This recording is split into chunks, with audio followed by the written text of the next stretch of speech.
तो चक्रवर्ती प्रभु जी किसी सेवा से मंदिर से बाहर हैं, तो उनकी आज्ञा से आज हम चर्चा करेंगे भागवतम के पहले स्कंद, पहले अध्याय 5वें श्लोक के ऊपर। कल आप सभी ने इस निमाय निताय प्रभु जी से सुना चौथा श्लोक, और आज हम करेंगे 5वें श्लोक पर चर्चा। तो आइए पहले मंगलाचरण करते हैं, फिर हम श्लोक का उच्चारण करेंगे।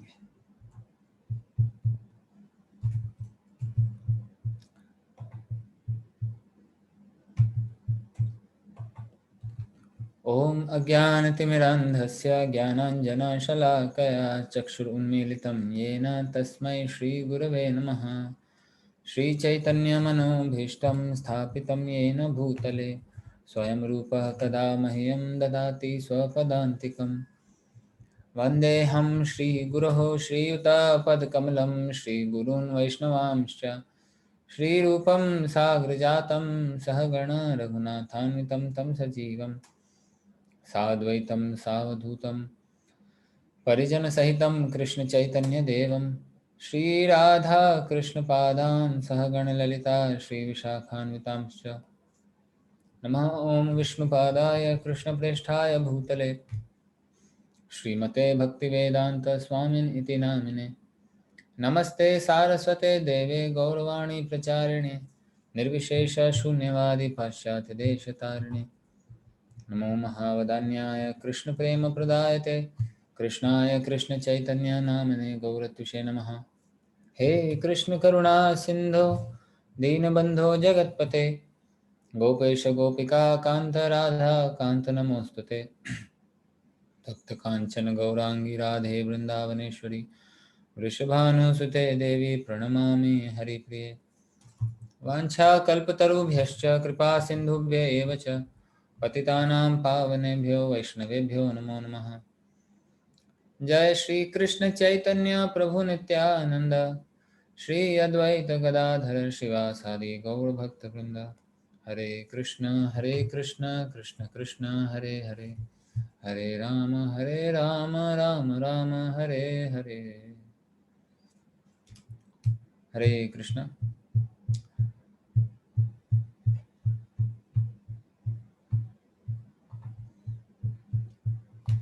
तो हर समय जब भी भागवत की कक्षा होती है, तो जैसे श्रील व्यास देव श्रीमद् भागवतम को शुरू करने से पहले भगवान को प्रार्थना करते हैं इस द्वादश अक्षर मंत्र से, ओम नमो भगवते वासुदेवाय। इसी प्रकार प्रत्येक इस्कॉन केंद्र में भागवत कक्षा से पहले हम इसका उच्चारण करते हैं। तो मैं बोलूँगा, आप सब साथ में मेरे पीछे दोहरा सकते हैं अपनी जगह पे बिना अनम्यूट किए। ओम नमो भगवते वासुदेवाय। ओम नमो भगवते वासुदेवाय। ओम नमो भगवते वासुदेवाय।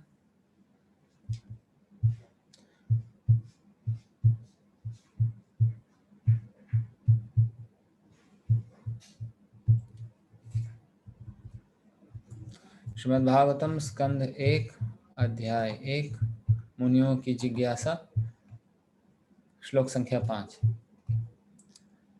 त एकदा तु मुनयः प्रातर्हुता हुताग्नयः सत्कृतं सूतमासीनं पप्रच्छुरिदमादरात्। शब्दार्थ: ते वे मुनिगण, एकदा एक दिन, तू लेकिन, मुनयः मुनिगण, प्रातः प्रातः काल, हुता जलाकर, हुता अग्नयः यज्ञ की अग्नि, सत्कृतम आदर समेत, सूतम श्री सूत गोस्वामी को, आसीनम बैठाकर, प्रपच्छुः पूछा, इदम इस पर, निम्नलिखित आदरात आदर पूर्वक। अनुवाद: एक दिन यज्ञाग्नि जलाकर अपने प्रातःकालीन कृत्यों से निवृत्त होकर तथा श्रील सूत गोस्वामी को आदर पूर्वक आसन अर्पण करके ऋषियों ने सम्मान पूर्वक निम्नलिखित विषयों पर प्रश्न पूछे। तात्पर्य: आध्यात्मिक सेवाओं के लिए प्रातः काल सर्वश्रेष्ठ समय होता है। ऋषियों ने भागवत के वक्ता के लिए ससम्मान एक ऊंचा आसन अर्पण किया, जिसे व्यास आसन कहते हैं। श्री व्यासदेव समस्त मनुष्यों के मूल आध्यात्मिक उपदेष्टा हैं। अन्य सारे उपदेशक उनके प्रतिनिधि माने जाते हैं। प्रतिनिधि वही है जो श्री व्यासदेव के दृष्टिकोण को सही सही प्रस्तुत कर सके।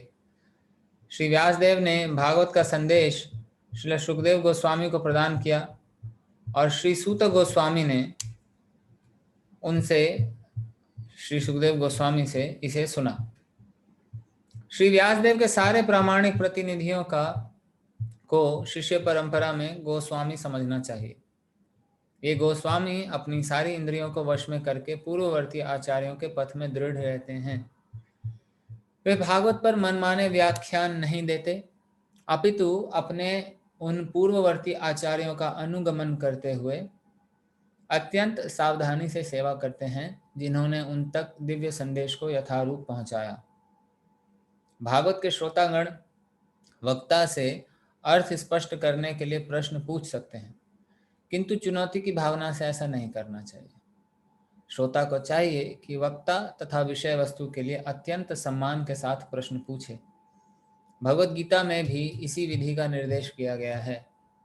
मनुष्य को उपयुक्त स्रोतों से विनय पूर्वक श्रवण करके दिव्य विषय सीखना चाहिए। इसीलिए इन मुनियों ने वक्ता सूत गोस्वामी को अत्यंत सम्मान पूर्वक संबोधित किया। तो बड़ा ही सुंदर तात्पर्य है और छोटा सा तात्पर्य है, तो हम देखते हैं क्या क्या प्रभुपाद जी यहाँ हमको कहते हैं।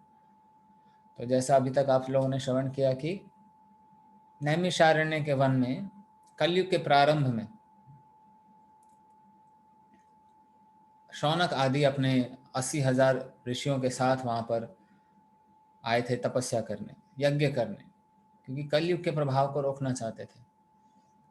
और ये नैमिषारण्य ऐसी जगह है जहाँ पे जब ब्रह्मा जी पूरा सृष्टि करते हैं तो समस्त, जैसा कल्पना कर सकते हैं आप कि ये पूरे जो ग्रह हैं ये एक डंडे से बंधे हुए हैं, है ना। जैसे अगर आप कुछ डिज़ाइन बनाते हैं गोलाकार और उसमें एक सेंटर में एक डंडा है और आपने उसके साथ डंडे छोटी छोटी तिलियों से कुछ और वस्तुएं जोड़ रखी हैं, लेकिन उसका आधार कुछ होना चाहिए। तो आधार देने के लिए कुछ ऐसा सॉलिड फाउंडेशन चाहिए आपको। तो ब्रह्मा जी ने विचार किया कि कहाँ पे इसका आधार रखा जाए, जिससे पूरा ये जो ब्रह्मांड है, जितने भी तारे नक्षत्र आदि ग्रह हैं, ये सब घूम रहे हैं, है ना। ये आध्यात्मिक विज्ञान है। वेदों में इस सब का वर्णन है। मॉडर्न साइंस की तरह नहीं जो हमें स्कूलों में पढ़ाया जाता है, सूर्य अपनी जगह पर है, पृथ्वी घूम रही है, नहीं। ज्योतिष शास्त्र से हमें पता पड़ता है कि सारे ग्रह घूम रहे हैं, सूर्य की भी अपनी गति है, सूर्य अपनी धुरी में घूमता है, जिसे हम उत्तरायण और दक्षिणायन कहते हैं। वस्तुतः धरती और भूमंडल के अन्य ग्रह ये स्थायी हैं, ये अपनी जगह पर हैं, ये नहीं हिलते। बाकी जितने भी तारे नक्षत्र सूर्य चंद्रमा ये सब, इनकी अपनी अपनी धुरी है और अपनी अपनी गति है, और उसी के अनुसार गणना होती है। जितने भी आप तिथि देखते हैं, अगर ये गलत होता तो कैसे वैदिक शास्त्रों के अनुसार जब हम गणना करते हैं, ज्योतिष शास्त्र के अनुसार गणना करते हैं, तो एक एक तिथि बराबर आती है। सूर्य उदय कब होगा, सूर्य अस्त कब होगा, सूर्य ग्रहण कब लगने वाला है, चंद्र ग्रहण कब लगने वाला है, मुहूर्त निकाला जाता है। तो ये बड़ा ही सूक्ष्म विज्ञान है। आधुनिक वैज्ञानिक इसको समझ नहीं सकते, समझ सकते हैं लेकिन वो समझना चाहते नहीं। यहाँ तक कि एक महान वैज्ञानिक हुआ एल्बर्ट आइंस्टाइन, उसने स्वयं इस बात को स्वीकार किया था कि चाहे आप धरती को स्थायी माने और सूर्य घूम रहा है, या आप सूर्य को स्थायी माने और धरती घूम रही है, दोनों से कोई फर्क नहीं पड़ता। एनीवेज, ये तो हम गणित में घुस गए, भागवतम पर आते हैं। तो ब्रह्मा जी ने इस नैमिषारण्य में इस पूरे सृष्टि का जो आधार है वो रखा है। तो नैमिषारण्य वो जगह है, यानी आप कह सकते हैं इस ब्रह्मांड का जो सेंटर पॉइंट है, केंद्र है, वो है नैमिषारण्य। बहुत सुंदर धाम है, बहुत सुंदर जगह है। हम लोग 4 साल पहले गए थे, चक्रवर्ती प्रभु जी और हम सब यूथ का कैंप हुआ था। तो एक चक्र धाम वहाँ कहते हैं उसको। और वहाँ कुंड है आज भी, और उस कुंड में सभी लोग स्नान करते हैं। उस कुंड के केंद्र में जो कुंड है, कुंड के जो केंद्र में जो जल है, वो उसमें कोई नहीं जाता, और बताया जाता है कि उसकी गहराई किसी को पता नहीं है, क्योंकि वहीं से पूरा माध्यम है नीचे के लोगों तक जाने के लिए। तो नैमिषारण्य ऐसी जगह है कि वहाँ पे अगर तपस्या की जाती है, वहाँ पे अगर भक्ति की जाती है, तो जितने भी ये आसुरी प्रवृत्ति के लोग हैं ना, इनका दमन होता है। तो ये भक्ति जो है, ये इतनी सुंदर चीज़ है कि आप भक्ति करने से सिर्फ अपना ही कल्याण नहीं करते, ये हरिनाम के माध्यम से ये वातावरण में जो ध्वनि जाती है, ये वाइब्रेशन जो है, पूरा वातावरण आप देखिए कुछ ना कुछ ध्वनि है पूरे सराउंडिंग में, हमारे चारों ओर। और ध्वनि क्या होती है? ध्वनि सिर्फ एक प्रकार की आवाज़ नहीं, जैसे ये एक आवाज़ है ना, टेबल खटखटा है, इसका कोई अर्थ नहीं है। तो वैदिक ज्ञान के अनुसार, वैदिक शास्त्रों के अनुसार इसको साउंड यानी वाक नहीं कहते। ध्वनि अलग चीज होती है और वाक अलग चीज होता है। आपने सुना ना, श्री भगवान उवाच, उवाच, तो ये वाच जो है, ये इसके समान नहीं, इस ध्वनि के समान नहीं है। वाच का अर्थ क्या है? बड़ा भगवान ने कितना सुंदर बनाया इस विज्ञान को, देखिए जरा। हम कुछ विचार करते हैं, मन में कुछ विचार आता है, बुद्धि कुछ सोचती है, और फिर मन को वो इंगित करता है, और फिर मन उसके ऊपर कार्य करने के लिए इस इंद्रियों का प्रयोग करते हैं। पंच इंद्रियां जो हैं, ज्ञान इंद्रियां, फिर इन इंद्रियों के माध्यम से, अब जैसे मन में कुछ विचार आया, उस विचार को मुझे व्यक्त करना है। अब मन में वो थॉट आ चुका है, विचार आ चुका है। अब मान लीजिए मैं बताना चाहता हूँ कि ये मोबाइल है, तो मन में विचार आया। अब ये जो ध्वनि निकालनी है, मोबाइल, ये कैसे आया? शरीर में वायु है, वायु ऊपर उठता है, हमारे कंठ तक आता है, हमारे वोकल कॉर्ड को फड़फड़ाता है, और मुंह से आवाज निकलती है। तो जब कोई व्यक्ति इसी भाषा को जानता है और जब वो इस शब्द को सुनता है मोबाइल, तो उसके पीछे उसको तुरंत उसका उसके मानस पटल पर उसको वो चित्र दिखाई देता है, हाँ मोबाइल। तो ये बड़ा ही गहरा विज्ञान है कि किस प्रकार से एक विचार को हम एक ध्वनि में व्यक्त कर रहे हैं। भगवान कहते हैं, भगवान बताते हैं, आप भागवत में आगे पढ़ेंगे, भगवत गीता में भी आपने सुना, तस्मिन गर्भम दधामि अहम।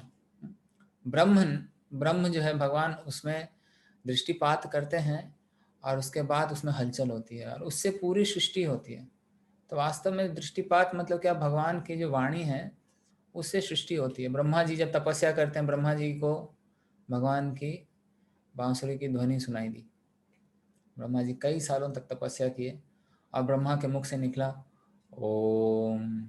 और ये ओम ब्रह्मा के मुख से निकले और वापस ब्रह्मा के कर्ण में गए और ब्रह्मा की दीक्षा हुई। आप सब में से कुछ लोगों की दीक्षा हुई होगी, तो गुरुदेव जपमाला देते हैं, उसके ऊपर खुद जपते हैं। और जिनकी ब्राह्मण दीक्षा होती है, जैसे हमें इस बार मिला, तो कान में गायत्री मंत्र बोला जाता है, यानी वो ध्वनि गई और उससे दीक्षा होती है। तो ये संपूर्ण सृष्टि शब्द से शुरू होता है, अनावृत्ति ही शब्दात, और शब्द से ही खत्म होता है। वेदांत सूत्र में व्यासदेव इसे कहते हैं। तो इसीलिए ये हम क्यों बता रहे हैं आपको? यार प्रभु, ये तो बड़ा ही गहरा साइंस है, हमने कभी सुना नहीं, पढ़ा नहीं, समझ नहीं आ रहा। कोई बात नहीं अगर नहीं समझ आ रहा तो, लेकिन पूरी सृष्टि शब्द से शुरू होती है, भगवान शब्द से शुरू करते हैं और शब्द से ही खत्म हो सकती है। तो कौन सा शब्द? आध्यात्मिक शब्द, भौतिक शब्द नहीं। तो आध्यात्मिक शब्द है ये भगवान के नाम का जप, हरे कृष्ण कृष्ण कृष्ण हरे हरे, हरे राम राम राम हरे हरे। तो ये ध्वनि, ये जो जो हम शब्द निकाल रहे हैं, ये जो आवाज हम निकाल रहे हैं, ये कोई मामूली शब्द नहीं है। ये सारी सृष्टि इसी से हुई है और सारी सृष्टि भी इसी से खत्म होगी। क्या मतलब कि मैं जप करूंगा तो सब कुछ खत्म हो जाएगा? नहीं, कहने का मतलब मेरा भौतिक अस्तित्व खत्म हो जाएगा और मैं आध्यात्मिक जगत में पहुंच जाऊंगा। तो इसीलिए इसका बहुत महत्व है। हरे कृष्णा। कृपया वीडियो ना ऑन करें अगर बैकग्राउंड डिस्टर्बिंग है तो, पब्लिक डिस्टर्ब होती है। क्या है, श्रवण की इतनी महिमा सुन लेते हैं हम कि बड़ा उसको कैजुअल लेते हैं। हाँ, सुनना ही तो है। घर में कई बार लोग करते हैं, टीवी चैनल ऑन कर दिया और उसके बाद लगे हुए अपना काम करने। अच्छी बात है, आप घर का काम काज करते हुए भी सुन सकते हैं, है ना। चेतना भगवान में लगी रहेगी।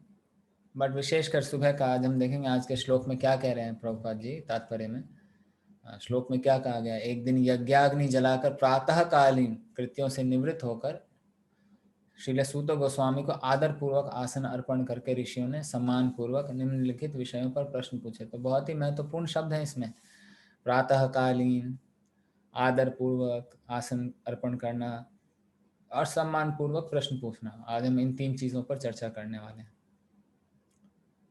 तो ये जो हम क्या बता रहे थे कि ये जो शब्द है, इसी से सारी सृष्टि खत्म होती है। तो इसीलिए प्रभुपाद इसके लिए सबसे महत्वपूर्ण है, तात्पर्य के पहले ही लाइन में प्रभुपाद जी क्या लिख रहे हैं, आध्यात्मिक सेवाओं के लिए प्रातः काल सर्वश्रेष्ठ समय होता है और इसको क्या कहते हैं, ब्रह्म मुहूर्त। तो ब्रह्म मुहूर्त यानी जो सूर्य उदय से 1.5 घंटे पहले शुरू होता है। एक मुहूर्त 48 मिनट का होता है, तो सूर्य उदय से 1.5 घंटे पहले शुरू होता है ब्रह्म मुहूर्त। और उस समय की गई जितनी भी आध्यात्मिक गतिविधियां हैं उसका बहुत ज़्यादा प्रभाव पड़ता है बाकी दिन में बाकी समय पर आध्यात्मिक गतिविधियों करने के अलावा। क्योंकि एक साधक हैं, हम सभी साधक हैं, हम शुद्ध स्तर पर नहीं हैं, है ना। हम प्रभुपाद आचार्य जैसे शुद्ध भक्त नहीं है कि हम 24 घंटे कृष्ण का स्मरण कर रहे हैं और समय का कोई फर्क नहीं पड़ता हमारी चेतना पर। लेकिन सृष्टि में ये जो 3 गुण हैं, रजोगुण, सतोगुण, रजोगुण, तमोगुण, इसका प्रभाव अलग अलग समय पर रहता है और मनुष्य को प्रयास करना चाहिए कि ज़्यादा से ज़्यादा सतोगुण में रहे। उसके लिए कैसे होगा, जब सतोगुण के समय पर सतोगुणी कार्य कर लिए जाएं। और ये जो ब्रह्म मुहूर्त है, ब्रह्म मुहूर्त ये तीनों गुणों से परे होता है। तो हम ब्रह्म मुहूर्त में भी तमोगुण में हो सकते हैं। सुबह उठने का प्रयास करते हैं लेकिन मन नहीं करता, आज नहीं उठूंगा, क्योंकि तमोगुण का प्रभाव हो रखा है। हमने बिस्तर को नहीं, बिस्तर ने हमको पकड़ लिया है, तो मन नहीं करता उठने का, तमोगुण है। लेकिन अगर भक्तों का संग रहता है तो भक्त उठा देते हैं, हरि बोल प्रभु, मंगल आरती का समय होगा, उठिए। तो जो लोग घर पर हैं, घर पे उनको ऐसा वातावरण बनाना चाहिए, जैसे माताएं जनरली जो है बड़ी आस्था होती है उनमें, ये एक विशेषता दी है भगवान ने माताओं को। पुरुष को थोड़ा मतलब थोड़ा खोपड़ी ऐसा दे दिया है ना, हर चीज़ में दिमाग दौड़ाएगा, ये क्यों, ऐसा क्यों। वो भी रिक्वायर्ड है, इंटेलिजेंस से समझना चाहिए। लेकिन माताओं में भगवान ने श्रद्धा ज़्यादा दी है, एक बार जो चीज़ पकड़ लिया बस पकड़ लिया, ज़्यादा बुद्धि नहीं लगाएंगे। ये अच्छा भी है, कभी कभार इसका नुकसान भी हो जाता है। नकली साधु लोग इसका फ़ायदा उठा लेते हैं। इसलिए आप देखेंगे कि जितने भी अप्रामाणिक संप्रदाय या अप्रामाणिक संस्थाएं हैं, यहाँ पे आपको माताओं का झुंड ज़्यादा मिलेगा। तो उनकी गलती नहीं है, क्या करें, लोग भटका रहे हैं। लेकिन ये एक अच्छा क्वालिटी दिया गया है। तो घर में बस प्राय हमने देखा है कि माताएं जो वो जल्दी उठ जाती हैं। आध्यात्मिक कार्यकलाप घर में हो रहे हैं चाहे नहीं हो रहे हैं, ये अभी भी इंडिया में है। माएँ जल्दी उठेंगी और घर का काम काज करेंगी, फिर बच्चे उठेंगे, फिर पतिदेव उठेंगे, उनका खाना बना के देगी। ज़्यादा कार्य माता ही करती है, क्योंकि वैसा बनाया है भगवान ने उनको। तो उनके हाथ में चाबी, आपके हाथ में है घर की चाबी। क्या है, दोनों। एक तो आध्यात्मिक भी, कि अगर जैसे हम बचपन में सुबह उठते थे, कब, जब मम्मी की हमको आरती की आवाज़ सुनाई देती थी। सुबह सुबह माँ उठती थी, दीप जलाती थी, या जैसी घंटी की आवाज़ आई, अलार्म से तो उठे नहीं, घंटी से उठ जाते थे। तो ये बहुत अच्छा है। तो घर में हमको ऐसा संग मिलता है। अभी मेरी माँ डेली जप करती है और 6 बजे मुझे मैसेज भेज देती है, 16 माला जप हो गया। अब मैं 6 बजे अपना देखता हूँ कि अभी तो 5:30 तो हमने शुरू किया है जप। एनीवेज, मंदिर में है तो मंगल आरती और बाकी कार्य भी हो रहे हैं। तो कहने का अर्थ ये है कि ये जो संघ है, भक्तों का संघ, इसमें बड़ी सहायता मिलती है। प्रातःकालीन उठना अगर अकेले संभव नहीं है तो ऐसा संघ हमें बनाना चाहिए। तो घर में भी अगर 2-4 सदस्य भक्ति के नियमों का पालन करें तो एक दूसरे को संग देना चाहिए, ताकि जल्दी उठें और इसका लाभ उठाएं, ब्रह्म मुहूर्त का लाभ उठाएं। क्योंकि अगर हम जल्दी नहीं उठेंगे तो क्या होता है, क्यों जल्दी नहीं उठते हैं, प्रभुपाद जी समझाते हैं इसको। पहले भी आप लोगों ने इसको विस्तार में सुना। मनुष्य का देह है, आहार निद्रा भय मैथुन करने के लिए तो मिला नहीं है, ये साइड प्रोडक्ट है, ये पशुओं के लिए है, उनके जीवन में इससे ज़्यादा कुछ है नहीं, सोच नहीं सकते। तो अगर आहार निद्रा इसके ऊपर अगर संयम होगा तो भक्ति में और रुचि बढ़ेगी। भगवत भक्ति, भगवत चेतना इतनी सस्ती नहीं है। भगवान क्या कहते हैं गीता में, येषां तो अंतगतम पापम जनानां पुण्य कर्मणाम ते द्वंद्व मोह निर्मुक्ता भजन्ते माम दृढ़व्रता। यानी जिसके पाप खत्म हो गए हैं, पुण्य बहुत बढ़ गया है, ऐसा व्यक्ति दृढ़ व्रत होकर मेरे भजन में लग सकता है। भगवान के भजन में लगेंगे तब तो भगवान का स्मरण होगा। अंत काले च मामेव स्मरण मुक्त्वा कलेवरम। और अंत काल में जिसने भगवान का स्मरण किया, भगवान कहते हैं मुक्त्वा कलेवरम, मुक्त हो जाएगा। तो कैसे स्मरण होगा, कैसे संभव होगा? मृत्यु जीवन का आखिरी एग्जाम है, वास्तविक परीक्षा मृत्यु है, बाकी सब तो टेम्पररी है, छोटी छोटी परीक्षाएं हैं, उसमें फेल हुए पास हुए इतना फर्क नहीं पड़ता। अगर आखिरी परीक्षा में फेल पास हो गए तो, जैसे स्कूल में टीचर टेस्ट लेता रहता है, जो बोर्ड में अपियर होते हैं, 10वीं का बोर्ड हो 12वीं का बोर्ड है, एग्ज़ाम देते हैं प्री बोर्ड, फेल हो भी गए तो उतना फ़र्क नहीं पड़ता, मेन एग्ज़ाम बोर्ड है ना। बोर्ड में अच्छे नंबर आ गए, हो गया, अभी सर्टिफिकेट जीवन भर वही रहेगा, है ना। स्कूल के एग्ज़ाम में कितना अच्छा स्कोर किया इसका कोई फ़र्क नहीं पड़ता, ये हेल्प करता है ताकि फाइनल एग्ज़ाम अच्छा जाए, है कि नहीं। कोई भी हम में से जॉब के लिए जाते हैं तो हम अपना खाली डिग्री दिखाते हैं, 10वीं के यूनिट टेस्ट में मेरे फुल मार्क्स आए थे सर, उससे कोई फ़र्क नहीं पड़ता फाइनल एग्ज़ाम में कितना आया। तो हाँ, वो यूनिट टेस्ट आपने अच्छा दिया होता तो फाइनल एग्ज़ाम आपका अच्छा जाता, उस समय अगर पढ़ लिए होते। तो इसी प्रकार से ये जो डेली एक्टिविटी है ना, प्रतिदिन जो ये क्रियाएं जो हम करते हैं, इसमें अगर अभ्यास होगा ब्रह्म मुहूर्त में उठने का, भगवान के नाम का जप करने का, तो सारे दिन चेतना बनी रहती है। और सारे दिन चेतना बनी रहेगी, प्रयास करेंगे तो मृत्यु के समय पे भी हम भगवान का स्मरण कर पाएंगे, अन्यथा थोड़ी भगवान को चीट कर सकते हैं। भगवान कहते हैं द्यूतम छलयताम अस्मि, ठगियों में भी मैं सबसे बड़ा ठग हूँ, मुझे ठगने का प्रयास मत करना, है ना। भगवान अंदर बाहर सब जानते हैं हमारा, जितना हमको नहीं पता हमारे बारे में, क्षेत्रज्ञम चापि माम विद्धि सर्व क्षेत्रेषु भारत। एक क्षेत्र में एक क्षेत्रज्ञ आत्मा है, भगवान कहते हैं दूसरा क्षेत्रज्ञ मैं हूँ। तुमको तो खाली अपने शरीर का पता है, वो भी आधा अधूरा, वो भी पूरा नहीं पता। भगवान कहते हैं सर्व क्षेत्रेषु भारत, मुझे सारे क्षेत्र पता है। तो भगवान से कुछ नहीं छुपा सकते हम। भगवान को ये भी पता है कि अगले क्षण में क्या करने वाला हूँ, क्या सोचने वाला हूँ, मुझे भी नहीं पता जो। तो इस तरह से भगवान को कोई छल नहीं सकता। भगवान देखते हैं हमारी सिंसियरिटी, कितनी तल्लीनता से मुझे प्राप्त करना चाहता है, कितनी इच्छा है इसकी। तो इच्छा अगर है भगवान को प्राप्त करने की तो प्रातः काल में उठना पड़ेगा, और इस पे नियम, इस पे संयम लाना पड़ेगा, आहार निद्रा बाकी क्रियाओं पे। तो कोई भी व्यक्ति अगर जानना चाहता है कि मेरी आध्यात्मिक प्रगति हो रही है कि नहीं हो रही है, मैं कितना आध्यात्मिक विकास कर रहा हूँ, इसका यही मापदंड है। चेक करिए कि आपका खाना सोना कितना कम हुआ है। इतना कम नहीं करना कि शरीर को ख़त्म कर लिया, जर्जर हो गया शरीर, है ना, बीमारी हो गई है, जप ही नहीं कर पा रहे हैं, नहीं, संतुलित रखना है। भगवान क्या कहते हैं गीता में, युक्त आहार विहारस्य युक्त चेष्टस्य कर्मसु, यानी युक्त होना चाहिए आहार और विहार दोनों। तो ज़रूरी है, हम सडनली हरिदास ठाकुर की नकल नहीं कर सकते, पूरा दिन जप करता रहूँगा, है ना, ना कुछ खाऊंगा ना कुछ पीऊंगा, नहीं, ये क्रमशः होता है। तो भक्ति का जो मार्ग है ये क्रमशः मार्ग है। आदौ श्रद्धा तथा साधु संग ततो भजन क्रिया, तो ये तीन चीज़ें सबसे पहले हैं। श्रद्धा, श्रद्धा के साथ हम साधु का संगत करते हैं, साधु की संगत में हम भजन क्रिया करते हैं, और ये भजन क्रिया करेंगे तो हमारे जो अनर्थ हैं, अनर्थ निवृत्ति स्यात्। तो क्रमशः स्तर हैं भक्ति के, ऐसे बढ़ता रहती है। अनर्थ निवृत्ति के बाद आती है निष्ठा, रुचि, आसक्ति भाव, फिर कृष्ण प्रेम। एक बार जो कृष्ण प्रेम में स्थित हो गया उसको फर्क नहीं पड़ता। जैसे प्रभुपाद का जीवन आप देखते हैं, क्यों? क्योंकि कृष्ण प्रेम में डूबे हुए हैं। फिर कहाँ रहूंगा, क्या खाऊंगा, शरीर कैसा है, उससे फर्क नहीं पड़ता। ये दिव्य स्तर है, लेकिन हम वहां तो आ नहीं सकते तुरंत, है ना? प्रेम इतना सस्ता नहीं है ना? लोग बस कहावत बींगे मारते हैं, 2.5 अक्षर प्रेम का पढ़े सो पंडित होए। अच्छा जी, आपको पता है प्रेम किसे कहते हैं? कविता तो बहुत अच्छी है, तो प्रेम गोपियों ने दिखाया है।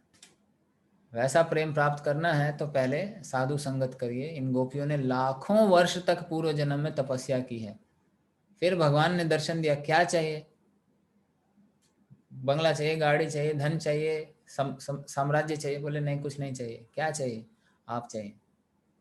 भगवान राम अवतार में जब दंडकारण्य वन में गए तो वहाँ पे 10,000 से ज़्यादा ऋषि थे। सारे ऋषि भगवान की तपस्या कर रहे। और भगवान वहाँ पे जब आए तो इन ऋषियों ने व्यक्त किया अपना भाव कि हमको आपके साथ रहना है ना? ये हमारे बुद्धि से थोड़ा ऊपर है, क्योंकि आत्मा के स्तर पे वो जानते हैं कि भगवान के साथ संबंध माधुर्य रस में क्या होता है। तो इन्होंने वो इच्छा व्यक्त की। भगवान ने कहा देखिए, इस अवतार में तो नहीं, यहाँ तो मैं ये कार्य करने आया हूँ, मर्यादा पुरुषोत्तम के रोल में हूँ, अभी नहीं। अगले बार आ रहा हूँ मैं, तब आप सब आएंगे, तब आप सब मेरी लीला में सम्मिलित होंगे। और यही सारे ऋषि गोपी बन के ब्रज में प्रकट हुए, जन्म लिए। तो कुछ गोपियां हैं जो भगवान की नित्य संगिनी हैं, भगवान के धाम से उतर के आती हैं भगवान के साथ। यशोदा मैया, नंद बाबा और बाकी व्रजवधु हैं, छोटी बड़ी सारी गोपियां, गायें, ग्वाल बाल, कुछ तो भगवान के धाम से आते हैं। और कुछ ऐसे होते हैं जो भक्ति में उन्नत हो गए हैं और अब उनको जन्म मिला है ब्रज में, और वहां पे भगवान की लीलाओं में सम्मिलित होके पूर्णतया जो भी रह गया 1% कुछ भी, वो खत्म होता है और भगवान फिर अपने साथ उनको धाम में ले जाते हैं। और एक बार धाम गए, यद गत्वा न निवर्तन्ते तद धाम परमम मम। एक बार चले गए भगवान के धाम में, फिर नहीं आएंगे, फिर वो भी नित्य मुक्त हो गए। तो यानी हम सब अगर मृत्यु के समय भगवान का स्मरण कर पाए, ये जीवन पूरा अभ्यास हुआ अच्छा, और भगवान का स्मरण हुआ मृत्यु के समय, तो क्या होगा? भगवान जहाँ भी लीला कर रहे हैं, जिस ब्रह्मांड में जहाँ कहीं भी लीला कर रहे हैं, वहाँ पे हमारा जन्म होगा, वहाँ जन्म होगा। वहाँ भगवान के भक्तों के साथ रह के, भगवान के साथ रह के, भगवान के साथ हैं तो फिर फर्क नहीं पड़ता भौतिक जगत है कि आध्यात्मिक जगत है ना? ये जो भक्ति में उच्च स्तर पद पर स्थित हैं, वो इस बात को समझते हैं। कुंती महारानी अपनी प्रार्थना में कहती हैं, आप लोग पढ़ेंगे, ये आएगा 8वें अध्याय में, इसी स्कंद में। कहती हैं भगवान जाने लग गए जब, तो कहती हैं आप सोच रहे हैं कि अब हम सुखी हैं, अब हम कोई समस्या नहीं है जीवन में, क्योंकि युधिष्ठिर राजा बन गया। तो अगर आपको ऐसा लगता है कि समस्या नहीं है और इसलिए आप जा रहे हैं, तो आप यहीं पे रहिए और समस्या दे के रखिए। क्योंकि जब भी हमारे जीवन में विपदा रही, विपत्ति रही, समस्या रही, आप साथ में थे। तो भगवान के साथ में रहना, सारी विपत्तियों से दूर रहना है। क्योंकि भगवान को कोई भौतिक चीज, कोई विपत्ति छू नहीं सकती। जैसे सूर्य को अंधकार छू नहीं सकता, सूर्य चाहेगा भी तो रात का दर्शन नहीं कर सकता। तो भगवान अगर चाहेंगे भी तो भी बुराई छू नहीं सकती, कठिनाई छू नहीं सकती, दुख छू नहीं सकता। अब ये कैसे होता है, ये उसका अनुभव अभी तो हमें है नहीं। कहने के लिए तो कह सकते हैं कि अरे पांडवों को इतना कष्ट हुआ, लेकिन आप उनका जीवन देखें, उन्होंने कभी कंप्लेन नहीं किया। वो आनंद कुछ और ही है, भगवान के साथ रहना, भगवान के साथ आदान प्रदान करना, हंसी मजाक करना, उठना बैठना खाना, ये हर किसी को नहीं मिलता। भगवान कहते हैं गीता में, कई सालों की तपस्या के बाद योगी लोग भगवान के नख का दर्शन कर पाते हैं, उससे जो ब्रह्म तेज निकल रहा है उसका दर्शन कर पाते हैं, हजारों साल की तपस्या में। लेकिन एक भक्त भगवान के साथ खेल रहा है, सो रहा है, उठा के बिठा रहा है अपने कंधे पे, खिला रहा है, यशोदा मैया खिला रही हैं। ये सब संभव है केवल भक्ति योग के मार्ग का पालन करने से। और ये शुरू होता है आदव श्रद्धा तथा साधु संग, फिर भजन क्रिया। और ये भजन क्रिया नहीं हो सकती अगर हम प्रातःकालीन नहीं उठते हैं तो। ये तो भगवान चैतन्य महाप्रभु की कृपा है कि उन्होंने हमें सारे नियम कानून हमारे लिए हटा दिए हैं, है ना, ये सतयुग का फिल्टर, फिर त्रेता युग का फिल्टर, फिर द्वापर युग का फिल्टर, 3 छन्नी से पास होते होते जो कचड़ा बचा ना वो कलयुग में आया। तो हमारी वो स्थिति है। तो भगवान बोले अरे इनको क्या नियम कानून बताएंगे, ये नियम कानून इनसे एक भी पालन नहीं होगा। तो अगर वेदों को पढ़ना शुरू कर दिया और उसके नियम कानून को पालन करना शुरू कर दिया ना, तो बाथरूम से बाहर नहीं निकल पाएंगे, इतने नियम हैं। साफ सफाई रखने के लिए इतने नियम हैं। लेकिन महाप्रभु ने सरल कर दिया, हरे कृष्ण महामंत्र का जप करिए, इसके लिए तत्रार्पिता नियमित स्मरणे न काल है, इसका स्मरण करने के लिए कोई नियम कानून नहीं है। बाकी सब मंत्रों में समय है। जैसे जो ब्राह्मण गायत्री मंत्र का उच्चारण करते हैं कभी भी नहीं कर सकते, 3 संध्या, सुबह दोपहर शाम, पर्टिकुलर समय कानून के साथ उच्चारण किया जाता है तब वो फल देता है, नहीं तो उल्टा रिएक्शन भी देता है। हरे कृष्ण महाप्रभु ने सारे नियम हटा दिए। ये मंत्र इतना सीक्रेट है, ये उपनिषद में दिया हुआ ये मंत्र, पहले के ब्राह्मण इसको जोर से बोलते नहीं थे, और किसी को दीक्षा मिलती थी इस मंत्र में तो कान में उसको सॉफ्टली बोला जाता, हरे कृष्ण कृष्ण कृष्ण हरे हरे हरे राम राम। और जो जप करने वाला होता था वो भी सॉफ्टली जप करता था, किसी को सुनाई नहीं देना चाहिए। जब भगवान आए,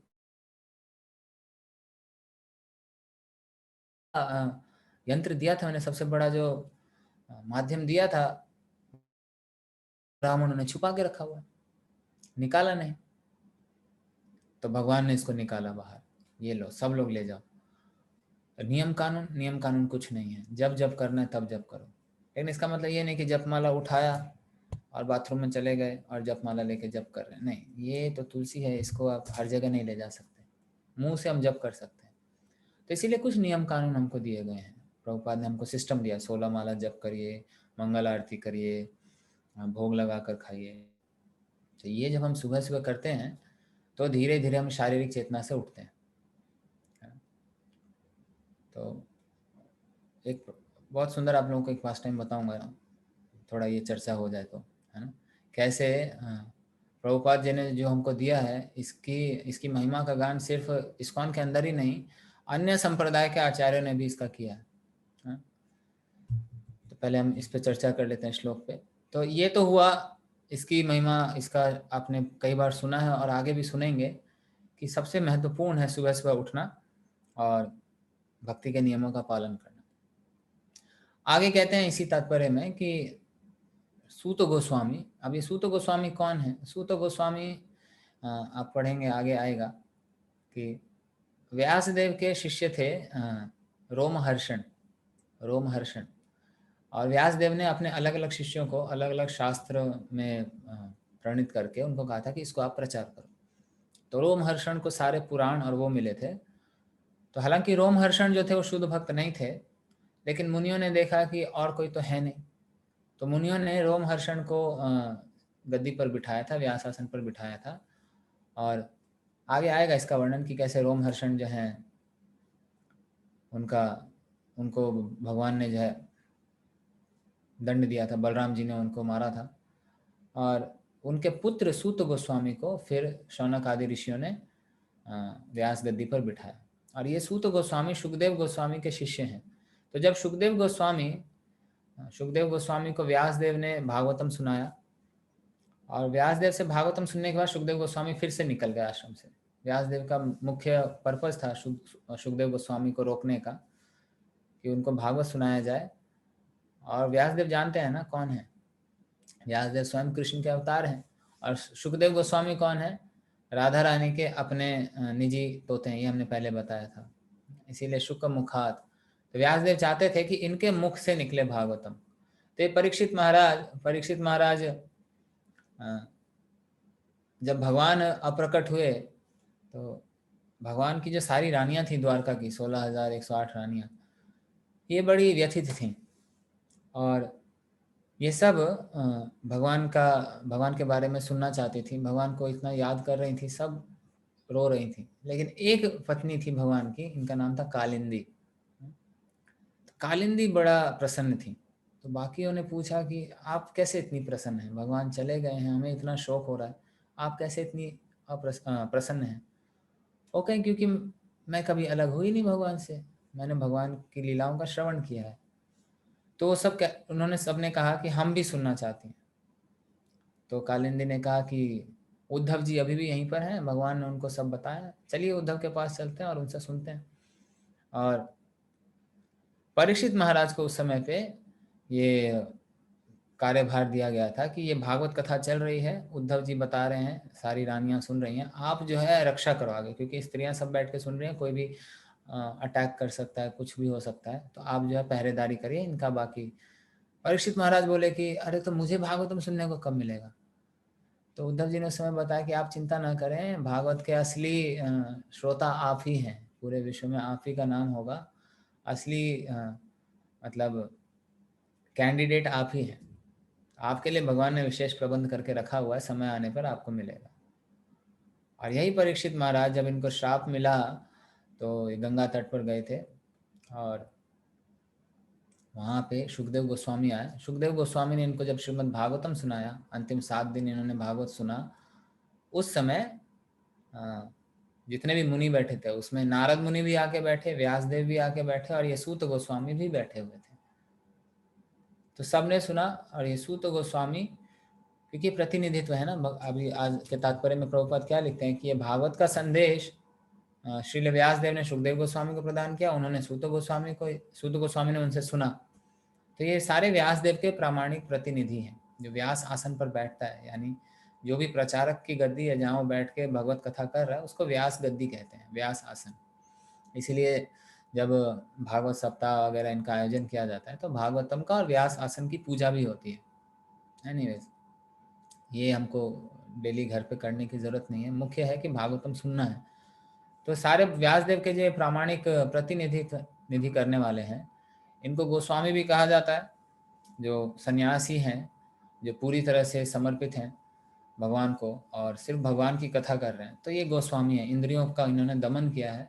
और कैसे किया है? ये इंद्रियों का प्रयोग भगवान की कथा करने के लिए प्रयोग कर रहे हैं और कुछ नहीं, तो इसीलिए इनको गोस्वामी कहा जाता है। लेकिन एक जो व्यक्ति घर में रह रहा है, गृहस्थ है या हमारे जैसा साधक है, तो उसके लिए तो संभव नहीं कि 24 घंटे भगवान का स्मरण कर सके, प्रयास में लगे हुए हैं। तो इसलिए हमारे लिए ये नियम दिए गए हैं कि कम से कम 3 समय, है ना, सुबह, दोपहर, शाम, ऐसे करके उसको जपना चाहिए। तो इसीलिए प्रभुपाद ने मिनिमम हमको 16 माला दिया, जिसमें सिर्फ 2 घंटे लगते हैं, मैक्सिमम 2 घंटा, है ना। तो आप लोग सुबह सुबह इसका जप कर ही रहे हैं। बड़ा अच्छा है कि अभी हमारे साथ डेली 50-60 लोग सुबह जप में आते हैं और भागवत में आता था अभी 90 लोग बैठे हुए हैं। तो ये बड़ा अच्छा संघ है। प्रातःकालीन इस पे चर्चा हो रही है और हम भक्ति के नियमों का प्रयास कर रहे हैं। तो ये स्वतः होना चाहिए, इसके लिए बल नहीं लगना चाहिए, फोर्स नहीं लगना चाहिए। तो जितना हम खुद अपने आप को फोर्स करेंगे, और ये फोर्स बाहर से कोई लगाएगा कुछ दिन के लिए, है ना, लेकिन डेली नहीं चलेगा। लेकिन अगर हम ध्यान पूर्वक श्रवण करते हैं हरि नाम का और भागवत कथा का, तो अपने आप रुचि बढ़ती है। फिर जैसे टेस्ट लग जाता है ना, एक बार बचपन में जब हमको टेस्ट एक बार लग गया था भाई क्रिकेट खेलने जाना, तो सुबह सुबह खाली दोस्त आवाज़ मार देते थे और बेड से उठे और पैंट चेंज किया और निकल गए खेलने सुबह सुबह। क्यों? क्योंकि उसमें उसको टेस्ट मिल गया है। तो इसी तरह से अगर हरि नाम में टेस्ट, रुचि मिल गया, जो होगा जब हम ध्यान पूर्वक सुनेंगे, और कोई तरीका नहीं है। भागवत में रुचि आ गई ध्यान पूर्वक सुनने से, तो अपने आप होगा। तो किसी भी व्यक्ति को फोर्स लगाने की ज़रूरत नहीं पड़नी चाहिए, कोई बोलना नहीं चाहिए उसको, अपने आप उठे, इसके इम्पोर्टेंस को समझें और फिर हम इसका श्रवण करें। और श्रवण करने के लिए प्रभुपाद जी तात्पर्य में बताते हैं, गीता में भगवान कहते हैं, तद विद्धि प्रणिपाते न परिप्रश्नेन सेवया। हम जिज्ञासा भी कर सकते हैं और प्रश्न भी पूछ सकते हैं, लेकिन बड़ा ही सम्मान पूर्वक होना चाहिए। ऋषियों ने क्या किया? सूत गोस्वामी को सम्मान पूर्वक गद्दी पे बिठाया, और बड़े, ताकि उनको किसी प्रकार की असुविधा ना हो। तो ये भी बड़ा शिष्टाचार है कि जब भी आप किसी कथा का, किसी भी वक्ता को आमंत्रण दे रहे हैं, तो क्या करना चाहिए? प्रबंध ऐसा करना चाहिए कि वक्ता सिर्फ आए और सुविधापूर्वक वो बैठ के कथा कर सके। नहीं तो बाकी चीज़ें क्या है कि ठीक है, मुझे उतना फर्क नहीं पड़ता पानी नहीं है, सीट नहीं है, कुछ नहीं है, लेकिन ध्यान अगर उधर बटेगा तो फिर कथा कैसे होगी। तो ये एटिकेट है कि जब भी हम किसी वक्ता को आमंत्रण देते हैं तो बड़ा ही ध्यान रखना चाहिए कि उनको बाकी सुविधा, कथा करने के लिए सारी सुविधा है कि नहीं, ताकि कृष्ण कथा में किसी भी प्रकार की दिक्कत ना हो। जैसा परीक्षित महाराज को उद्धव ने कहा था कि आप रक्षा करिए, है ना, आप पहरेदारी करो, आप सैनिक लगाओ। तो ऐसा नहीं कि उद्धव जी डर रहे हैं, या रानियां जो हैं वो तो भगवान की नित्य लक्ष्मियां हैं सारी, तो वो डर रही हैं कि कोई आके कुछ कर देगा। नहीं, कथा में विघ्न आएगा बिना मतलब में, वो नहीं होना चाहिए। तो इस तरह से भागवत का श्रवण करना चाहिए, और भागवत कथा अगर आयोजन करते हैं तो इन बातों का भी ध्यान रखना चाहिए। और फिर प्रश्न पूछना चाहिए ऐसे जो चैलेंजिंग मूड में ना हो, है ना, आप किसी को चैलेंज करके, क्योंकि वैदिक ज्ञान जो है ये कोई, जैसे स्कॉलर लोग पढ़ते हैं ना, लॉयर लोग, वकील लोग पढ़ते हैं, लेफ्ट राइट सेंटर सब रट दिया, कहीं से भी कोट कर सकता हूँ मैं। वैदिक शास्त्रों को समझना इस प्रकार से नहीं होता कि मैंने बहुत सारे श्लोक पढ़ लिए हैं, रट लिया, मैं कोई भी शास्त्र कोट कर सकता हूँ, इससे ज्ञान नहीं आता। ये ज्ञान दिव्य ज्ञान, हृदय प्रकाशित, गुरुदेव, गुरु की प्रति भक्ति है, और गुरु के जो आदेश हैं उसका पालन करते हुए जब हम इस सेवा भाव से शास्त्रों को पढ़ते हैं और भगवान के नामों का ध्यान पूर्वक जप करते हैं, तो ये ज्ञान हृदय में प्रकाशित होता है। तो जो सूक्ष्म तत्व हैं शास्त्रों के, ये समझ में आते हैं। तो ये ग्रंथ जो हैं जीवंत हैं, आचार्यों की जो वाणी है ये कोई ऐसी पुस्तक नहीं है, भौतिक पुस्तक नहीं है कि लेखक ने एक बार लिख दिया, वो पुस्तक में जितना है उतना ही है, उससे ज़्यादा वो बोल नहीं सकता। भागवतम कृष्ण से अभिन्न है, यानी कृष्ण बोलना चाहे तो भागवतम से भी बोल सकते हैं, और बोल रहे हैं। तो प्रभुपाद बोलना चाहेंगे, अगर प्रभुपाद आपको कुछ बताना चाहते हैं तो उसी तात्पर्य से आपको बताएंगे, और आपको तुरंत अंदर से पता पड़ेगा। लेकिन ये कब होगा? जब हमारी चेतना वो रहेगी। जैसे एफएम होता है, एफएम में अगर आपने फ्रीक्वेंसी सेट नहीं की तो आपके पास यंत्र है, आपके पास सुविधा है, लेकिन अभी 94.3 एफएम मेरे को पकड़ना है, अभी मेरी फ्रीक्वेंसी कुछ और है, तो पकड़ेगा नहीं, मैच नहीं करेगा। तो हमारी चेतना उस स्तर पे आनी चाहिए जहाँ पे मैं आचार्यों से गहरे तत्व सुन सकूं, समझ सकूं। वो कैसे होगा? पहले जितना दिया उतना तो कर लो।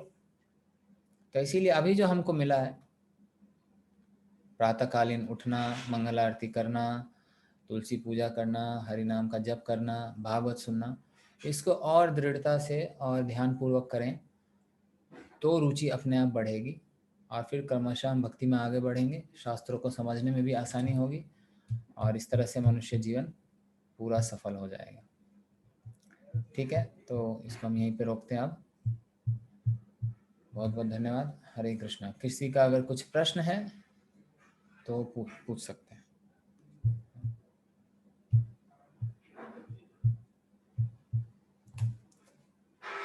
यस तन्वी माता जी। हरे कृष्णा प्रभु जी। एक्चुअली कोई प्रश्न नहीं है, पर क्या होता है कि है ना, हमारे स्कूल होते हैं और हमारे बाकी के भी मेरे जो डेवोटी फ्रेंड्स हैं उनके भी स्कूल होते हैं। तो है ना, आप प्लीज यूट्यूब पर अपलोड कीजिए ना। वो संडे से आपका जो प्रोग्राम है वो अपलोड ही नहीं होता यूट्यूब पर। कौन सा प्रोग्राम कह रहे हैं? यही क्लास, ये भागवतम भागवतम। क्लास। हाँ हाँ, भागवतम ये क्लास। एक्चुअली क्या है ना कि चक्रवर्ती प्रभु जी के जो भी लेक्चर्स होते हैं वो हम रिकॉर्ड करते हैं और प्रभु जी के यूट्यूब चैनल पर डाल देते हैं। प्रभु जी जब भी क्लास लेते हैं हम उसको रिकॉर्ड करते हैं, डाल देते हैं। हम लोग पर अभी ये भी रिकॉर्ड हो रहा है ना, मतलब ये तो हमें मिल सकता है क्या? क्योंकि हमारे स्कूल होते हैं और हमें अटेंड ही नहीं करने चलिए पड़ते। हम आगे से ध्यान रखेंगे। आज का रिकॉर्ड कितना हुआ मुझे पता नहीं, अभी कुछ तो रिकॉर्ड हुआ है, और वो रिकॉर्डिंग आपको हम ग्रुप में डाल देंगे। कौन से ग्रुप है प्रभु जी? आप सब किसी व्हाट्सएप ग्रुप में जुड़े हुए हैं ना? हाँ, इस्कॉन स्पिरिचुअलिज्म यस, से मुझे ये उसी मैसेज मिला उसी था। व्हाट्सएप ग्रुप में ये लेक्चर हम कह देंगे, वो डाल देंगे इसमें। अच्छा ठीक है, ठीक है, थैंक यू। हरे कृष्ण। हरे कृष्ण। जी शैली माता जी। हरे कृष्णा प्रभु जी। हरे कृष्ण। भक्ति के नियम थोड़ा सा समझा देंगे? भक्ति के नियम क्या हैं? भक्ति के नियम हैं डूज एंड डोंट्स। क्या क्या है? क्या करना है? हरि नाम का जप करना है, प्रातः मंगल आरती वगैरह ये सब करना है, और भगवान को भोग लगा के खाना है, शास्त्रों का अध्ययन करना है। ये हो गया, सिंपल याद रख सकते हैं इसको, ABCD। एसोसिएशन ऑफ डिवोटीज, भक्तों का संग, बुक रीडिंग, शास्त्रों का अध्ययन, गीता भागवत आदि, चैंटिंग, हरि नाम का जप करना, कीर्तन करना, और D से डाइट, कृष्ण प्रसाद खाना। ये भक्ति के नियम है, भक्त पालन करना है। क्या नहीं करना है, वो 4 नियम जो हम पालन करते हैं वो हैं, मांसाहार नहीं, अच्छा। नशा नहीं, जुआ हाँ नहीं, अवैध संबंध नहीं। तो ये भक्ति के नियम हैं, इनको पालन करने से भक्ति में आगे बढ़ते हैं। ठीक है प्रभु जी। तो मेरी सुबह 4 साढ़े 4 बजे मंगल आरती तो नहीं हो पाती है, मैं कोई जाप बात नहीं, करती हूँ। घर पे और जो रह बाद रहे में हैं उनके लिए हमेशा संभव। हम भी जब जॉब करते थे और फ्लैट में रहते थे तो इतनी सुबह सुबह आरती नहीं कर पाते थे, तो हम सुबह उठ के पहले जप कर लेते थे। सबसे हाँ पहले उठ के अपना बाहरी सफाई की शरीर की, और उसके बाद हम जप करने बैठते थे। और जप करने के बाद जब 7 बज गया, क्लास जप करते थे और पहले का क्लास सुनते थे। ये 2 चीज़ ज़्यादा इम्पोर्टेंट है। हाँ 100% अगर आप डिवाइड करें मॉर्निंग प्रोग्राम को, तो 40% है हमारा जप मॉर्निंग प्रोग्राम में, 30% है भागवतम, 20% है मंगल आरती, 10% है प्रसाद खाना। ऐसे 100% बनता है। तो ओके। यानी सबसे मेन है जप करना और भागवत सुनना, कथा सुनना। उसके बाद फिर मंगल आरती घर में अगर कर सकते हैं तो हम मैंने कुछ कीर्तन जो है, कल हमारा गीता का कोर्स ख़त्म हुआ है बैच, तो उसमें हमने लोगों को दिया।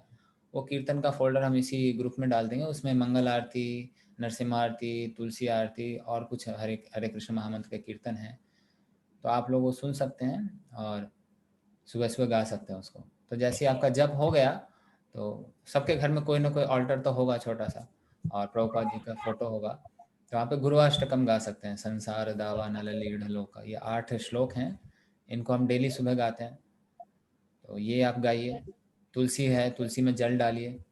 तुलसी महारानी का भी प्रणाम मंत्र है, उनकी भी आरती है। तो जो जो जितना भी कर सकते हैं करते जाइए, धीरे धीरे पूरा सिस्टम बन जाएगा। तो ये पूरा जप करना, क्लास सुनना और मंगल आरती ये सब करना, सुबह का 3 से 4 घंटा लगता है इसमें। तो जो व्यक्ति प्रातःकालीन उठ जाते हैं और सुबह 4:30 बजे से अगर आध्यात्मिक कार्य शुरू हुआ तो 7:30 बजे तक ये सब कुछ हो जाता है। उसके बाद फिर घर के कार्यकलाप वो कर सकते हैं। अभी मुख्य जो है वो है जप करना और भागवत सुनना, और उसके बाद फिर ये आरती आप भगवान के सामने गा सकते हैं। तो ये कीर्तन हम डाल देंगे ग्रुप में, वहाँ से आप लोग डाउनलोड कर सकते हैं। ठीक है प्रभु जी, क्योंकि 8 बजे तक तो क्लास ही चलती है, उसके बाद फिर नहा धो के फिर मैं दीपक जलाती हूँ। बिल्कुल। और एग्जैक्टली मंगल आरती का मुझे फॉर्मेट नहीं पता है, बट मैं हरे कृष्णा मंत्र और गुरु ब्रह्मा ये सब पढ़ के तो मंगल आरती में हम लोग गुरुअष्टकम गाते हैं, यानी गुरु के गुण में 8 श्लोक हैं, उसको गाते हैं। अच्छा अष्टक यानी 8 श्लोक। तो अच्छा। ये संसार दावा नल लीढ़ लोक, ऐसे करके डेली हम गाते हैं। आपको मैं कीर्तन भेज देता हूँ, वो ग्रुप में डाल देंगे, उसमें से आप सुनिएगा हाँ कैसे गा प्रभु रहे जी, हैं। हाँ रिटर्न में भी कुछ होगा ना, तो वो भेज वो पूरा दीजिएगा हमारे टेक्स्ट। पास एक PDF है जिसमें हाँ सारी आरती PDF। लिखी हुई है, वो हाँ PDF हम हाँ हाँ, वो भेज दीजिएगा। ठीक है, thank you. Hare. Hare Krishna. Yes, Nayan Banerjee Prabhu. हाँ प्रभु, हरे कृष्ण प्रभु। हरे कृष्ण। दंडवत प्रणाम प्रभु। धन्यवाद, प्रणाम। कोटि कोटि धन्यवाद प्रभु, इतना अच्छा अपॉर्चुनिटी मिला है भागवतम सुनने का। बहुत बहुत आपके चरणों में कोटि प्रणाम और बहुत बहुत धन्यवाद प्रभु। हम ये कह रहे हैं प्रभुपाद प्रभु, ने दिया है सिस्टम, हमको इतना धन्यवाद मत करिए, हम भी उसी सिस्टम में लगे हैं। भागवत कह के हम अपने आप को नहीं शुद्ध प्रभु, कर लेकिन रहे हैं। मैं अपनी शुद्धि के लिए भागवतम कहने आया हूँ यहाँ पे। आप सब भी उसका लाभ उठा रहे हैं, ये सब प्रभुपाद का दिया हुआ है, हमारा इसमें कोई योगदान नहीं है। जी, क्या नहीं प्रश्न है नहीं आपका? प्रश्न पूछिए। प्रभु, प्रश्न कुछ है नहीं। ऐसे जो आप नैमिषारण्य के बारे में कह रहे थे, तो वो जो कुंड है जहाँ से नीचे तल लोक में जाया जाता है, जो कुंड इसमें कोई स्नान नहीं करता है, वो लखनऊ में है ना प्रभु? मतलब यूपी हाँ, से लखनऊ के लखनऊ पास 100। में है, लखनऊ के पास में। अच्छा, लखनऊ के पास में है ना? नीमसार करके, आज के अच्छा, दिन में उसका नाम है नीमसार। नीमसार है ना? हाँ जी प्रभु, नीमसार मतलब उधर ही जाना पड़ेगा, लखनऊ के पास है। जी। ठीक है प्रभु, ठीक है प्रभु। हरे कृष्ण प्रभु, धन्यवाद। हरे कृष्ण। तो भगवान के जो धाम है ना, ये अलग अलग जगह पर हैं। इसका हम जाना चाहिए वहाँ पे, और वहाँ पे जाके भक्ति, वहाँ पे और जाके जप करना चाहिए। इससे बहुत गहरा प्रभाव पड़ता है चेतना पे, है ना। लेकिन अगर घर में, भक्ति विनोद ठाकुर जी कहते हैं, जे दिन गृहे भजन देखी गृहे ते गोलोक भया, कि जिस दिन घर में भजन होता देखता हूँ, उस दिन घर गोलोक धाम जैसा दिखता है। भक्ति विनोद ठाकुर जी लिखते हैं ऐसा भजन। और एक और भजन में लिखते हैं भक्ति विनोद ठाकुर, गृहे थाको वने थाको सदा हरि बोले डाको। चाहे घर में रहो चाहे वन में रहो, हरि बोल मतलब हरे कृष्ण महामंत्र बोलते रहो। तो घर में अगर हम ये माहौल बनाते हैं तो घर भी वैकुंठ हो जाता है। जहाँ पे केंद्र में कृष्ण है, हरि नाम का जप हो रहा है, प्रसाद सेवा हो रही है, भगवत विग्रह सेवा हो रही है, तो घर भी मंदिर है। इसका मतलब ये नहीं कि धाम में जाने की जरूरत नहीं है, इसका मतलब ये है कि हम अपने घर को धाम बनाएं। जी आवाज थोड़ी सी फंस गई है। सॉरी, हाँ हरे कृष्ण, आवाज थोड़ी सी क्लियर नहीं आ रही है। आवाज क्लियर नहीं आ रही है, म्यूट रखिए बाकी लोग। तो घर को ही हम मंदिर बनाएं, घर को ही हम धाम बनाएं, तो उससे क्या होगा कि वहीं पे भक्ति करते हुए ही हम भगवत धाम जा सकते हैं। क्योंकि हर आदमी अभी पूरा का पूरा भारत वृंदावन में जाके फ्लैट तो नहीं ले सकता, वहां जाकर रह नहीं सकता। तो अपने घर को वृंदावन बनाएं, ऐसा प्रयास करना चाहिए। ठीक है प्रभु जी हरे कृष्णा। हरे कृष्णा। प्रभु जी मैं सुबह की जप क्लास अटेंड करना चाहती हूँ, तो उसके लिए मुझे लिंक बोला था आप कौन प्रभु से राम व्हाट्सएप हरिदास ग्रुप जी में हैं? जी प्रभु जी। आप किसी व्हाट्सएप ग्रुप में जुड़ी हुई हैं अभी तक? हाँ मैं इसमें जुड़ी हुई हूँ, अभी लेवल 1 कंप्लीट किया है।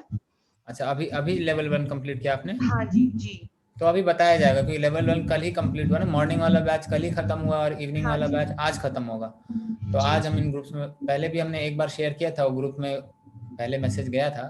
तो क्या होता है, ग्रुप में डेली मैसेज आता रहता है तो मैसेज ऊपर चला जाता है, तो ध्यान नहीं देते लोग। तो हमने पहले भी बीच में भी बताया था और बीच में भी ग्रुप में डाला था। अभी हमारे पास लेवल 1 ऑलरेडी जो चल रहा है, उससे भी कुछ लोग यहाँ बैठे हुए हैं मेरे शाम वाले बैच से। तो एनीवेज ये हमारा लिंक है, ये मैंने अभी ग्रुप में डाला, bit.ly/hk जपा। ये बस आप इस लिंक पे क्लिक करेंगे तो आप जूम मीटिंग में जुड़ जाएंगे। बहुत आसान है, इसको याद रखना, bit.ly/hk जपा। जी जी हरे कृष्ण। और हम ग्रुप में भी अभी लेवल 1 में जितने लोग आए हैं सब अभी लेवल 2 में आएंगे, तो उनको भी ये सारा डिटेल दे दिया जाएगा। प्रभु जी एक सजेशन है मेरा, जैसे मैंने वो भगवत गीता के ग्रुप में डिस्क्रिप्शन में लिंक पोस्ट कर दिया है, तो वो लिंक अगर डिस्क्रिप्शन में रहेगा ना डेली, तो रोज पोस्ट करने की जरूरत नहीं है, लोग डिस्क्रिप्शन में जाके रोज लॉगिन कर सकते हैं। एक्चुअली जो लोग अवेयर हैं टेक्नोलॉजी से उनको कोई प्रॉब्लम नहीं आ रही है। एक्चुअली हम लोग जो आप लोग जो वरिष्ठ लोग हैं ना यहाँ पे, उतने हैबिचुएटेड नहीं है ना व्हाट्सएप तो चलाने के लिए। अगर हम उन्हें एक बार जनरली बता लोग दें वो तो भी उन्हें नहीं पता देखते चल हैं, जाएगा। है ना। डिस्क्रिप्शन में देने के बाद भी कई बार प्रश्न आता है, कोई बात नहीं, हम वापस डाल देंगे मैसेज और डिस्क्रिप्शन में भी छोड़ देंगे। प्रभु जी ग्रुप का इनवाइट लिंक अभी और प्रश्न, बहुत 4 लोगों ने हाथ उठा रखे हैं, एक बार उनको अनम्यूट मत करिए, है ना, अपनी मर्जी से। बिस्तर की गर्मी चढ़ जाएगी। यस विद्या माता जी। गर्मी गर्म हो गया। प्रभु जी दंडवत प्रणाम। गर्म हो गया। ग्रुप में जुड़ने के लिए हमें क्या करना होगा? सॉरी मैं आपकी आवाज नहीं सुन पाया, किसी और माता जी ने अनम्यूट किया था, दोबारा पूछ सकती हैं प्रश्न? हाँ प्रभु जी दंडवत प्रणाम। ग्रुप में जुड़ने के लिए क्या करना होगा? ग्रुप में जुड़ने के लिए क्या करना होगा? आपको ये आज के ये जो सुबह आप अटेंड कर रहे हैं, ये मैसेज कैसे मिला आपको? पता नहीं, किसी ने लिंक भेजा था।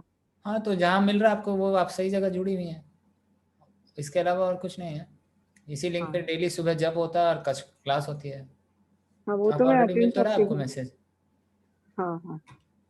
और अगर आज का लेक्चर फिर से सुनना होगा तो कहाँ सुन सकते हैं? ये हम देखिए चक्रवर्ती, अभी तक मैंने, क्योंकि प्रभु जी का यूट्यूब चैनल की सेवा मेरे को मिली हुई है, तो मैं सिर्फ प्रभु जी के लेक्चर अपलोड करता हूँ। हमारे लेक्चर हम इतना क्या अलग अलग सुनाएंगे, तो प्रभु जी के जितने लेक्चर होते हैं वो रिकॉर्डिंग में डाल देता हूँ चैनल पे, वहाँ आप सुन सकते हैं। श्रीमद् भागवत पुराण करके प्लेलिस्ट है, उसमें अभी तक प्रभु जी ने जो 2 लेक्चर दिए हैं, 5वां श्लोक तक हो गया है। प्रभु जी ने 3-4 लेक्चर जो भी दिए हैं सारे उसमें अपलोडेड हैं, तो आप वहाँ सुन सकते हैं। आज का लेक्चर जो मेरा ये रिकॉर्डिंग होस्ट से मैं पूछता हूँ कितना किया उन्होंने, वो हम आपको ग्रुप में, जहाँ आपको ये मैसेज आता है ना मॉर्निंग प्रोग्राम का, यहाँ पे आपको भेज देंगे। ओके, हरे कृष्ण प्रभु। हरे कृष्ण। ओके, यस मणिपत प्रभु। हरे कृष्णा प्रभु जी, दंडवत प्रणाम। दंडवत प्रणाम। प्रभु जी ऐसा बोलते हैं कि निमिषा ने वहां पर विष्णु मतलब भगवान का वहां पे चक्र गिरा था, ऐसा कुछ डिटेल मुझे उतना तो पता उसमें नहीं से है, ये आप पढ़ सकते हैं ना, ये आप तो कहीं भी पढ़ सकते हैं। जी जी किसी ने चैट बॉक्स में पूछा सुबह उठने का सही समय क्या है? ब्रह्म मुहूर्त यानी भारत में प्रातः मतलब सूर्योदय कब होता है? 5 से 6 के बीच में हो जाता है। अगर कोई ईस्टर्न स्टेट्स में है जैसे कोलकाता, बिहार इस साइड, वहाँ तो 5 बजे सूर्योदय हो जाता है। और मुंबई में है तो यहाँ पे 6 सवा 6 बजे सूर्योदय होता है, तो सूर्योदय से 1.5 घंटा पहले। तो भारत के लिए तो एटलीस्ट और हर जगह के लिए प्रभुपाद ने एक स्टैंडर्ड दिया है कि भाई सुबह 4:30 बजे से चालू कर दो। यानी किसी भी देश में रहोगे सूर्योदय जो है उस देश के समय के अनुसार सुबह सुबह होता है, 4:30 बजे से शुरू कर देना चाहिए। तो हमारे मंदिरों में 4:30 बजे मंगल आरती होती है, तो घर पे अगर कोई सुबह सुबह उठ सकता है 4 बजे तो बहुत अच्छा है, बेस्ट है। नहीं उठ सकते तो अभी आप प्रयास करिए कि आधा घंटा कम करें। मैं अगर आज 6 बजे उठाऊं तो प्रयास करूं कल से 4:45 या 5:30 उठने का, अभ्यास हो जाएगा, 15-20 दिन ऐसा चलेगा, फिर और कम करूं। ऐसे करते करते 4 बजे के स्टैंडर्ड पे अगर आ गया, और ये तब संभव है जब रात को टाइम से सोएंगे। रात को सो रहे हैं 11 बजे 12 बजे और सुबह उठेंगे 4 बजे, तो फिर 2 घंटे की नींद जप में पूरी होगी, समाधि में चले जाएंगे। तो ये नहीं करना। तो पहले सोने के समय पे नियंत्रण लाइए, फिर उठने का समय अपने आप सही हो जाएगा। शरीर को अच्छा आराम मिल गया ना 6 घंटे का, प्रकृति के समय के अनुसार अपने आप उठ जाता है। तो अगर आप रात को 10 बजे तक सो गए हैं अब घर में संभव होता नहीं, जो काम कर रहे हैं, जो जॉब कर रहे हैं, उनको कई बार 10-11 बज जाते हैं। तो जितना संभव है उतना प्रयास करना चाहिए, क्योंकि सुबह हमको जागृत अवस्था में रह के जप करना है ना। और इसका मतलब ये भी नहीं कि प्रभु जी आराम से सो लेता हूँ, सुबह उठूंगा बड़ा फिर 8 बजे उठूंगा प्रभु जी, शरीर एकदम स्वस्थ रहता है, उस समय थोड़ा एक्सरसाइज करूंगा फिर बैठूंगा ना जप करने, ये भी नहीं है। तो हमारी चेतना क्या है, इसको एनालाइज करना चाहिए। ठग नहीं सकते हम, आलस्य का कोई जगह नहीं है आध्यात्मिक जीवन में, इसको कम करना चाहिए। ठीक है, हम लास्ट 1-2 प्रश्न और लेंगे क्योंकि अब मेरा भागवतम क्लास शुरू होने वाला है तो मुझे जाना है उधर।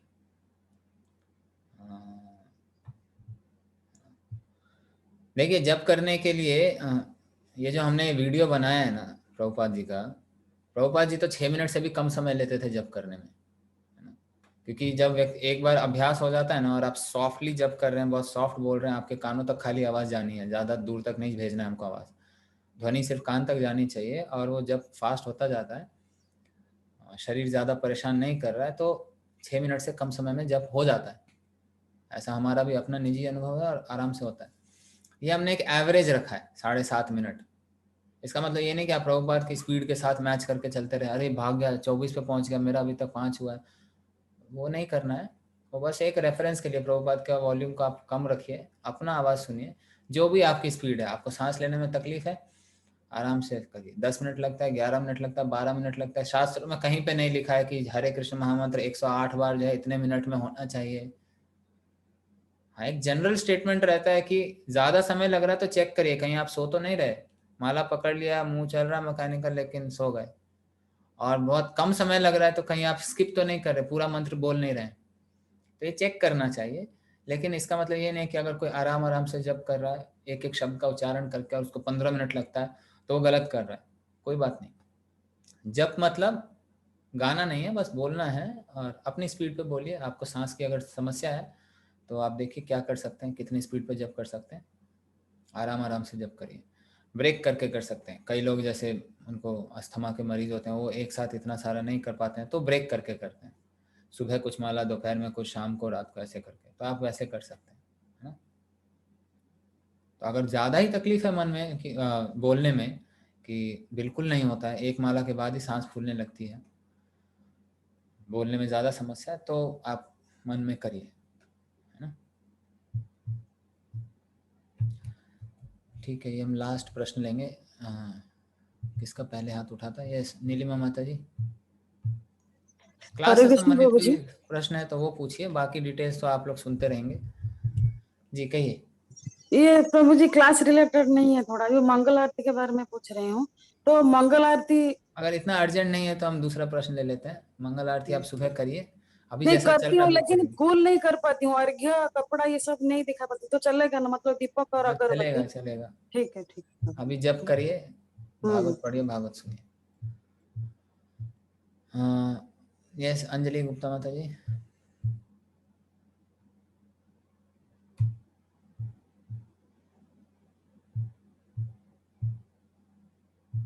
ओके, हरे कृष्ण प्रभु जी। हरे कृष्ण।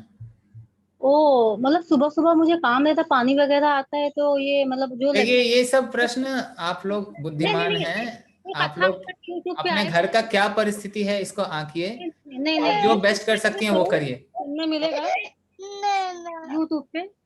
अभी बैकग्राउंड में आपकी आवाजें सुन सुन के तो मुझे हंसी आ रही है यहाँ पे। आप सब घर में रहने वाले लोग हैं, घर की स्थिति, हर घर की स्थिति अलग है। नहीं आप यूट्यूब पे देखिए क्या मिलेगा, बेस्ट कर सकते हैं आप, है ना? यूट्यूब पे मिलने का सुने, उन्हें मिलेगा क्या? हाँ जी मिलेगा। हाँ आप ठीक YouTube है। चैनल पे जाएंगे तो वहाँ पे प्रभु जी का YouTube चैनल खोलिए, श्रीमद् भागवत पुराण करके प्लेलिस्ट है, उसमें सारे लेक्चर हैं, ठीक है वहाँ आपको मिल जाएगा। बस बाकी ये जो प्रश्न है ना, सुबह करें कि दोपहर कर, मेरे घर में दूध इतने बजे आता है, पानी इतने बजे आता है, सुबह कपड़ा धोना होता है, बच्चों को स्कूल भेजना होता है, ये सब मत पूछिए। ये सब अपने अपने घर का स्थिति जानते हैं, जो बेस्ट कर सकते हैं। अभी माओ के लिए जरूरी है भाई, बच्चों को घर स्कूल भेजना है, घर के काम काज करने हैं, तो एक बार उससे निपट के उसके बाद आराम से बैठ के करिए। हाँ तो इसके लिए मैं पूछ रही थी। हाँ कोई ऐसा अपराध नहीं हो रहा है इसमें, घर के काम करने लग गए और जप नहीं हो पा रहा है। देखिए क्या बेस्ट कर सकते हैं। इसीलिए कहा जाता है ब्रह्म मुहूर्त में उठो। उस समय पक्षी भी नहीं उठते, पक्षी भी कम से कम 5 साढ़े 5 बजे उठते हैं। ब्रह्म मुहूर्त में उठ जाओ। भगवान कहते हैं या निशा सर्वभूतानां तस्याम जागृति संयमी, तस्याम जागृति भूतानि सा निशा पश्यतो मुने। जब सारा संसार सो रहा होता है ना, मुनियों के जागने का समय होता है, और जब मुनि के सोने का समय होता है ना, तब ये असुर लोग जागते हैं, अब हम नाइट पार्टी करेंगे। तो इसीलिए अगर ब्रह्म मुहूर्त में उठने की आदत हो गई ना, तो आराम से कर सकते हैं। मैंने आप लोगों को बताया, अपना ही घर का उदाहरण दिया। मेरी माँ सुबह उठती है अब, है ना, उसको भी सारे घर के काम काज करने, अब बताती है इतना अभ्यास हो गया है। मुझे 1 साल लगा था उसको 1 माला जप कराने में। मैं उसके साथ बैठता, जब मैं शुरुआती दिनों में जब मैं इस्कॉन जाता था, मैं साथ में बैठता था, उसके गीता से कुछ पढ़ता था, उसको सुनाता था, उसको बताता था आज मैंने ये सीखा, आज मैंने वो सीखा, वो बस सुनती थी। फिर उसने 1 साल लगा मुझे उसको बताने कि तू अभी पाठ करना बंद कर, ये चालीसा वो चालीसा, हरे कृष्ण महामंत्र का जप करो। फिर उसने 1 माला जप करना शुरू किया, फिर धीरे धीरे बढ़ाया, फिर मंदिर आना शुरू की, मंदिर में सेवा बढ़ी, प्रसाद खा रहे हैं डेली। सब होते होते आज 2013 में मैं जुड़ा था, आज 2021 है। आज मेरी माँ मुझसे पहले 16 माला करके मुझे मैसेज भेजती है, 16 माला कंप्लीट। सुबह 2:30 बजे उठती है, रात को सो जाती है 10 बजे, 2:30 बजे उठती है, अपना पहले सारा मंगल आरती मॉर्निंग प्रोग्राम पूरा कर लेती है, जप कर लेती है, मंगल आरती कर लेती है। फिर 6 बजे से अपना किचन में जाके 6:15 साढ़े 6 बजे तक उसका सब हो जाता है। अभी ये मैं उदाहरण दे रहा हूँ, इसका मतलब ये नहीं कि प्रभु जी आपकी माँ तो इतनी महान है, हम तो अधम हैं, ये ऐसा सोचने की जरूरत नहीं है। हमसे नहीं होगा वो भी नहीं, जिसको जितना हो सकता है ना, तो वो करिए। तो घर की स्थिति क्या है उसको देखते हुए कितना बेस्ट मैं कर सकता हूँ, कर सकती हूँ, सुबह कितना जल्दी उठ सकती हूँ, वो करिए। और भगवान देख रहे हैं, भगवान से कुछ छुपा नहीं है। ठीक है, तो हम इसको यहाँ रोकते हैं, 8:15 बज गया, माफ़ करिएगा। बाकी प्रश्न अभी हम नहीं ले सकते, और भी कुछ प्रश्न आए हैं मेरे को चैट बॉक्स में, तो हम आगे आप चक्रवर्ती प्रभु से सब प्रश्न पूछ सकते हैं। ठीक है, हरे कृष्ण। हरे कृष्ण प्रभु जी। जय श्रील प्रभुपाद की जय।